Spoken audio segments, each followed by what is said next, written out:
Imagine a home kitchen early in the morning. The counters are spotless and the utensils are neatly stored. Every surface is polished to a high sheen, untouched and gallery silent. Into this calm steps a husband with a highly specific objective. He is going to prepare a surprise, elaborate meal for his wife, and he intends to do it alone, refusing outside assistance. He immediately establishes a rigid parameter for the morning's operation. He declares to the room that 0 mistakes will be allowed. Flawless execution is the only outcome. But his physical reactions immediately betray those confident declarations. While he speaks with absolute certainty, his eyes dart nervously toward the unlit stove. His body language broadcasts severe internal doubt. Operating in this space of supreme confidence but absolute zero skill guarantees a rapid collapse into comedic chaos. The first signs of trouble appear at the cutting board.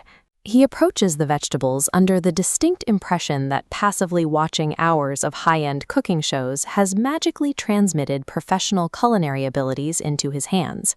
He begins chopping with an erratic, aggressive rhythm. He prioritizes sheer speed and downward force over technique, launching jagged pieces of vegetables into the air on completely unpredictable trajectories. The physical evidence of his total lack of control is immediate. A large, awkwardly cut piece of vegetable bounces off the counter and lands perfectly inside his own shirt pocket. Moving on to the dal, he consults the recipe. It offers a standard, subjective instruction to taste the dish and adjust the seasoning. He misinterprets this completely, treating it as an objective mandate to continually add more ingredients. He pours in a spoonful, takes a quick taste, and pours again. He repeats this cycle so many times that the heavy concentration of spices physically alters the dal, turning the liquid into a suspicious, murky, dark color. Any objective observer would see a ruined pot of food, but a psychological block prevents him from processing that visual data. He leans over the dark, over-salted liquid, nods in satisfaction, and calls it perfect. He is treating the recipe as a binary checklist, assuming that literal adherence to text can override a complete lack of sensory feedback. The situation soon escalates from poor preparation to active danger.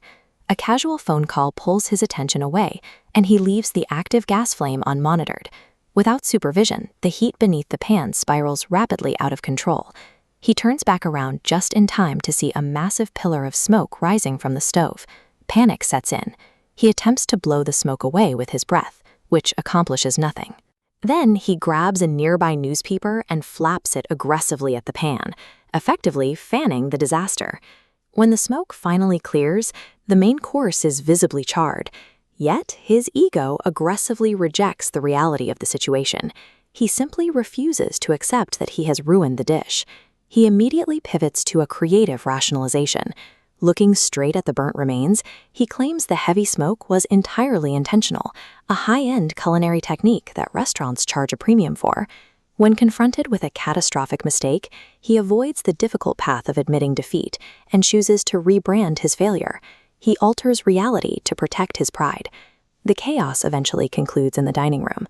The table is neatly set, and the disastrous culmination of his morning is formally plated and presented. His delusion reaches its absolute peak here.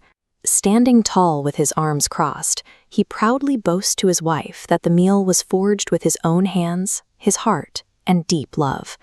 She takes the first bite. A long, agonizing silence fills the room. The only movement is a microscopic twitch in her eye, indicating just how terrible the food actually is. She pivots to a protective ambiguity, praising the visible labor involved to avoid commenting on the actual flavor profile. Having secured what he interprets as a victory, he remains isolated in his own reality. He retreats to the kitchen, happily photographing his inedible masterpiece from multiple angles for social media. Her reality, however, looks very different. She quietly steps into the bathroom, pulls out her phone, and secretly places an order for edible food on a delivery app. The literal success of the meal ultimately holds no weight. In the mechanics of a modern relationship, the initial good intention is all that is required to maintain the peace, provided someone has the sense to secretly use their phone to fix the actual problem